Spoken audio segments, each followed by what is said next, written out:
Selamat berjumpa kembali dalam lanjutan cerita silat Indonesia dengan judul Seruling Sakti, karya Didit S. Andrianto.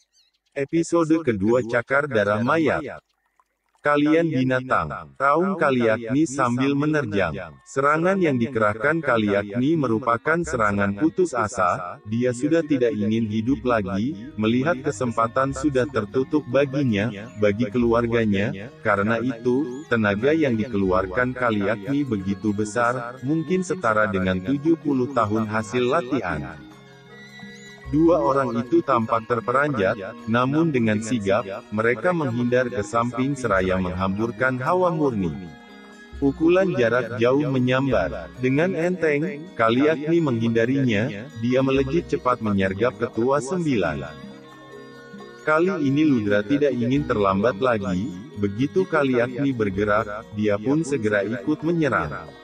Agaknya, dua ketua itu mendapatkan lawan setimpal. Lawan yang putus asa, terkadang lebih merepotkan, sebab mereka bisa mengembangkan seluruh potensi, karena terpikir bahwa, situasi, asa, dan kondisi, tidak berpihak lagi. Ludra dikenal dengan julukan macan terbang, dan memang bukan sekedar omong kosong belaka. Gerakannya tangkas, cepat seperti macan kumbang. Gerakan ketua 10 dapat dia imbangi. Sora bangsat, kelihatannya, kita bisa pergi ke neraka bersama-sama. Teriak Ludra kalap. Kau duluan, dengus ketua 10, si Sora baru. Baik, dan kau segera menyusul, seru Ludra sambil mengelakkan tendangan Sora. Tendangan anjing, ejek Ludra sambil meludah. Namun saat hendak mengejek lagi, Ludra terpaksa menelan ucapannya. Sebab tendangan yang mengarah perut, mendadak mencuat ke atas, memanjang satu ruas, dan kini kepalanya jadi sasaran. Karuan Ludra tercekat kaget bukan kepala. Tendangan anjing, ejek Sora Barung sambil tertawa. Memang anjing, makinya gusar, sambil membuang tubuhnya ke belakang, agar dirinya tidak dijadikan bulan-bulanan. Begitu membuang tubuh, kakinya menjejak ke tanah sekuat tenaga, dan tubuhnya melambung 5 tombak lebih. Ludra bermaksud hendak menyerang Sora dari atas.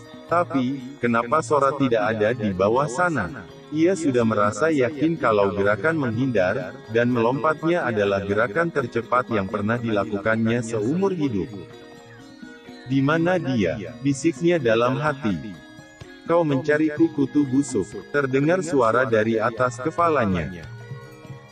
Berdesir hati Ludra, tanpa mendongak lagi, segera ia mengerahkan tenaga 100 batu, untuk memberatkan tubuhnya agar cepat mendarat di tanah, tapi desir angin serangan di atas kepalanya, sudah makin mendekat. Tanpa pilihan lagi, dia segera menangkis, dipukulkan ke atas dua tangannya sekuat mungkin. Dia pikir, dua kepalan tangan lebih menang dibanding tumit lawan. Wot. Hatinya berdesir ngeri, tatkala pukulannya tidak menangkis sesuatu pun. Detik itu juga, dia sadar bagian depannya terbuka, Ludra mengerutkan tubuh, menyembunyikan dada dalam lipatan lutut, tapi sayang, terlambat. Selamat tinggal, desis Sora Barung di depan Ludra persis. Boom. Satu pukulan, tepat menghajar ulu hatinya. Ludra tak bisa berteriak lagi, sebab suaranya tersekat oleh rasa sakit yang amat sangat, mendera dada dan perutnya. Kepalanya terasa berat, pandangan matanya gelap seketika, ia hanya bisa mengucapkan sepatah doa. Semoga keluarganya bisa lolos dari semua ini. Blam.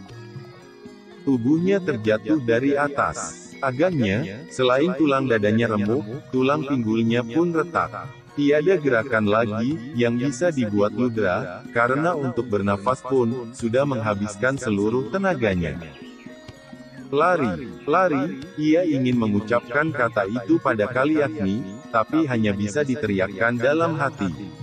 Ia ingin sobatnya itu lari dan membalaskan semua ini, tapi tiada daya yang bisa dia ucapkan untuk menyampaikannya. Tubuhnya minta raga dan Ludra terhitung cepat.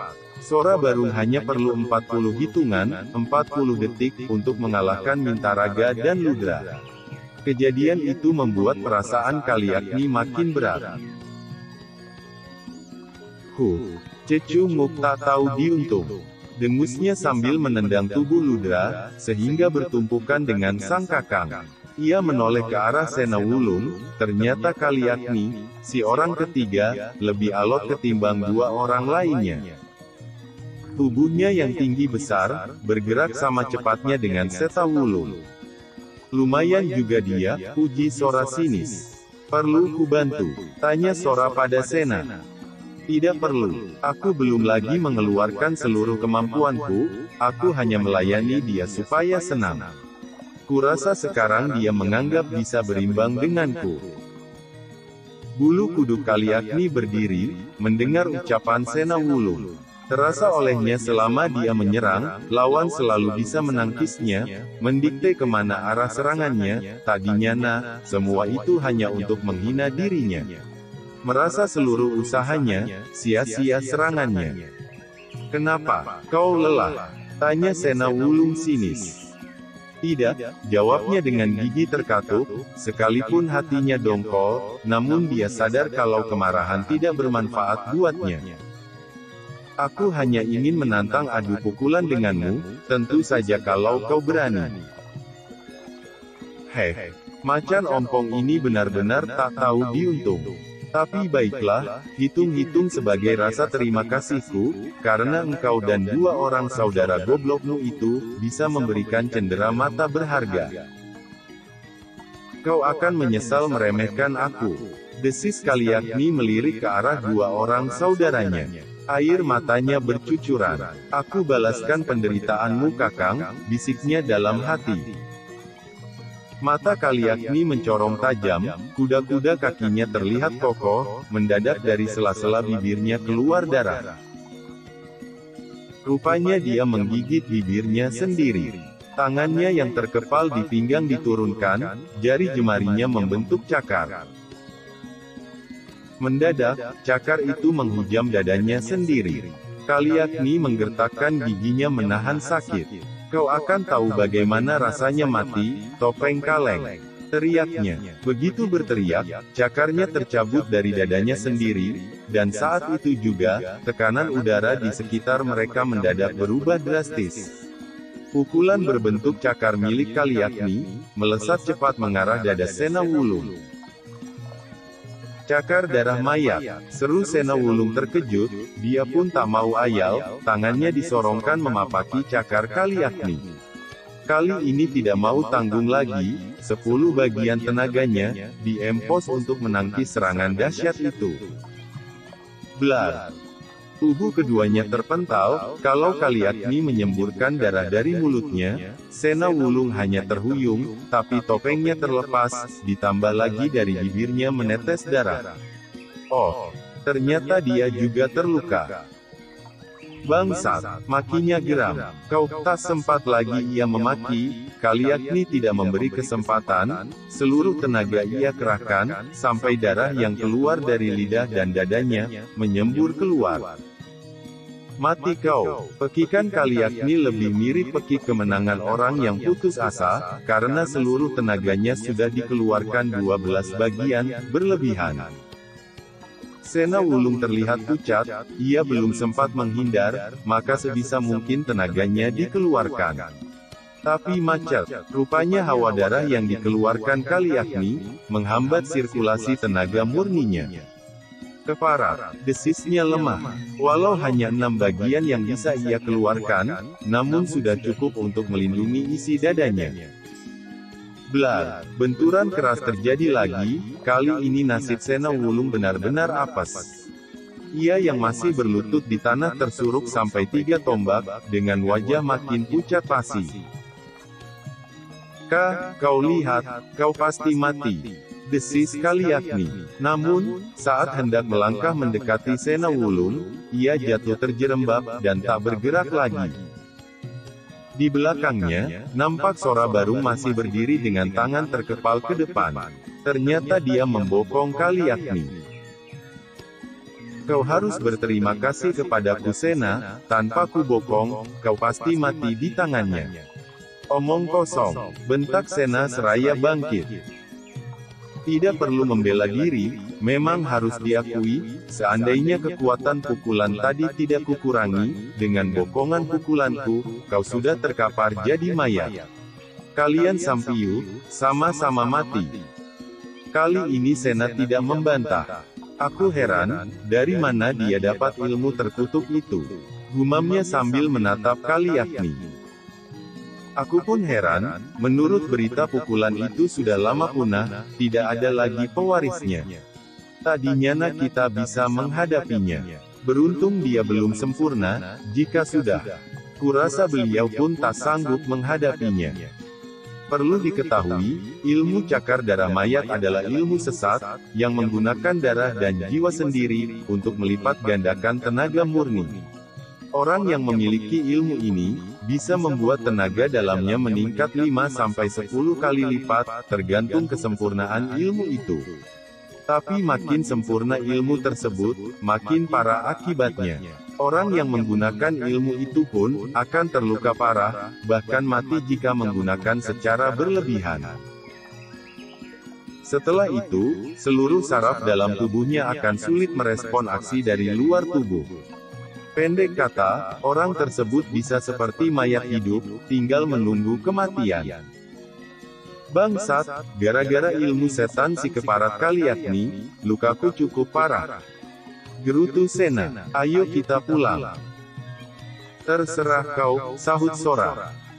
Baru saja 3 langkah mereka bergerak, dari belakang terdengar suara langkah berat. Refleks, keduanya segera berbalik. Tapi tak dijumpai siapapun di situ, 3 lawannya yang sudah terkapar sekarat, tak mungkin bergerak lagi. Mungkin hanya perasaanku saja, gumam Sora baru. Tapi manakala rekannya juga menggumam serupa, mereka saling pandang, dan menduga ada yang tidak beres. Tapi, setelah sekian lama mereka amati, ternyata tidak ada apa-apa. Dengan perasaan masih diselimuti penasaran, keduanya berbalik dan pergi. Tapi, mendadak. Mau pergi kemana? Suara itu benar-benar mengejutkan mereka. Selain keduanya tidak merasakan kehadiran orang, mereka pun menganggap bunyi langkah tadi hanya suara angin. Ternyata, siapa? Seru keduanya sambil membalikkan tubuhnya, tapi mereka tidak melihat bayangan atau orang. Masa kalian tidak tahu? Aku sudah datang dari tadi, tepatnya saat kalian sampai di sini, aku menguntit dari tempat kalian bertemu, dengan 3 orang malang ini. Tunjukkan dirimu, teriak Sena Wulung sampai terbatuk-batuk. Kasihan, kalau mau marah kan tidak perlu berteriak-teriak, kasihan jantungmu. Oh, aku sudah ada di belakang kalian. Begitu mendengar ucapan orang misterius itu, keduanya langsung berbalik, tapi tidak ada orang. Hihi, masa percaya begitu saja? Jangan kelewat bodoh begitu. Jika ingin melihatku, kenapa tak saling memunggungi saja? Untuk menjadi ketua berwujud manusia macam kalian. Ini, kelihatannya terlalu banyak sogokan yang dikeluarkan, benar tidak? Tak usah dijawab kalau malu. Bulu kuduk kedua orang sombong itu berdiri, biarpun tanpa sadar mengikuti saran orang misterius, sudah berdiri saling memunggungi, tapi tak satu pun bayangan mereka lihat. Padahal, tempat mereka berdiri itu adalah padang rumput yang cukup luas, jadi tidak mungkin kalau ada orang yang bersembunyi di situ. Apalagi, malam ini diterangi sinar bulan, jadi untuk memandang 5 tombak lebih pun masih jelas. Kasihan, sudah bekerja sama seperti itu, masih tidak tahu di mana aku. Kata si orang misterius seraya tertawa mengejek. Makin deras keringat dingin yang mengalir di tubuh kedua orang itu. Kalau cuma orangnya yang tidak kelihatan, tapi hanya terdengar suaranya, itu belum cukup menakutkan. Tapi justru kondisi saat ini sangat menakutkan, karena suara orang misterius itu berpindah-pindah, kadang kala tepat seperti di telinga mereka, kadang seperti di belakang mereka, kadang menjauh seperti hendak pergi. Entah di mana orang itu bersembunyi. Padahal kalau mereka mau berpikir tenang, bisalah mereka menduganya, sebab di tempat selapang itu, hanya ada dua cara untuk bersembunyi. Yakni, tiarap dan menghindari sudut pandang orang. Semudah itu.